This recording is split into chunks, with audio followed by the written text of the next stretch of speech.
Shamantakas Infraswari, Shamantakas Aurum. Premium 2, 3 and 4 BHK luxurious apartments near Pragati Nagar, Kaman, Bajpalli, Hyderabad.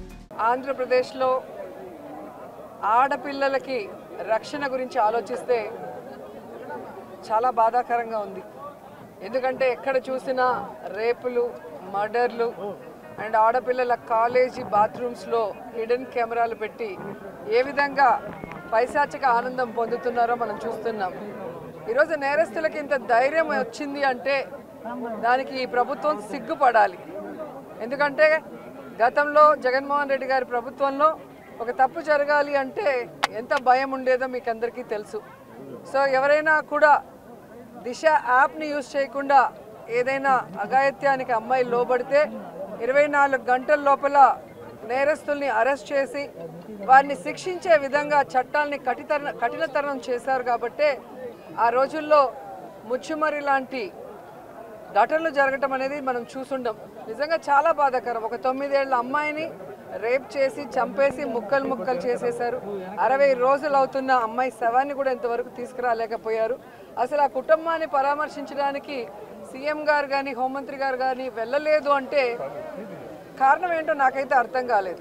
ఎందుకంటే మదనపల్లిలో files దగ్ధమయ్యాయి అనగానే DGP గారిని special ఫ్లైట్లో పంపించిన వాళ్ళు ఎందుకు ముచ్చుమరికి స్పెషల్ ఫ్లైట్లో డీజీపీ గారిని కానీ లేదా సంబంధిత మంత్రి గారిని ఎందుకు పంపించలేదో నాకు అర్థం కాలేదు. అలాగే నిన్న పేపర్లో చూశాను, గుడ్లవల్లేరు కాలేజీలో బాత్రూమ్స్లో హిడెన్ కెమెరాలు పెట్టారని పిల్లలు వచ్చి ఆడపిల్లలు చెప్తే అసలు అక్కడ ఏం జరగలేదని ఎస్పీ గారు చెప్పడం చాలా దురదృష్టకరం. ఈరోజు 300 మంది పిల్లలు ఈరోజు న్యాయం కావాలంటూ ధర్నా చేస్తుంటే ఇప్పుడు విచారణ చేస్తామని దిగిరావటం అనేది మనమంతా కూడా గమనించాల్సిన విషయం. అలాగే ఈ ప్రభుత్వం వచ్చిన తర్వాత మీరు చూస్తే ర్యాగింగ్ భూతం ఎలా ఎక్కువైందో మనం కళ్ళారా చూస్తున్నాం. నారాయణ కాలేజీలో మెడికల్ విద్యార్థినిని ర్యాగింగ్ చేసి చంపేశారు. అలాగే కలికిరిలో జేఎన్టీయూలో విద్యార్థి ర్యాగింగ్ చేయడం వల్ల ఎలా ఆత్మహత్య చేసుకుందో గమనించాం.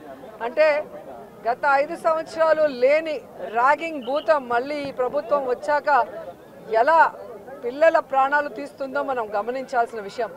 నేను ఈ ప్రభుత్వానికి ఒకటే చెప్పగలను, రెడ్ బుక్ రాజ్యాంగం మీద పెట్టిన దృష్టి ఇంట్రెస్ట్ పక్కన పెట్టి ఆడపిల్లకి రక్షణ కల్పించడంలో గౌరవాన్ని కల్పించడంలో మీరు ముందుండాలని కూడా వాళ్ళని కోరుకుంటున్నాను.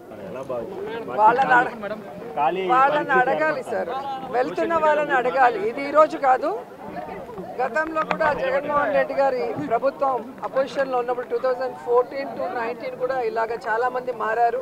మారిన వాళ్ళు ఏమయ్యారో కూడా మనం కళ్ళారా చూసాం. సో ప్రజల చేత ఒక పార్టీ సిద్ధాంతాలు నచ్చి ఎన్నుకోబడిన పార్టీ సిద్ధాంతాలు నచ్చి ఎన్నుకోబడిన వాళ్ళు, పార్టీ నియమించిన వాళ్ళు ఈరోజు వెళ్ళిపోతుంటే వాళ్ళు ఆలోచించుకోవాలి వాళ్ళు చేస్తుంది కరెక్టా తప్ప అనేది. సో దీనివల్ల జగనన్నకో వైఎస్ఆర్సీపీ పార్టీకో ఎటువంటి నష్టం ఉండదు. ఎందుకంటే ఎప్పుడూ కూడా పార్టీకి ద్రోహం చేసి వెళ్ళిన వాళ్ళని ఎవరూ కూడా గౌరవించరు, క్షమించరు. మరిన్ని వీడియోస్ కోసం ఛానల్ ని సబ్స్క్రైబ్ చేయండి. లేటెస్ట్ అప్డేట్స్ కోసం వాట్సాప్ ఛానల్ ని ఫాలో చేయండి. అండ్ లింక్ డిస్క్రిప్షన్ లో ఉంది.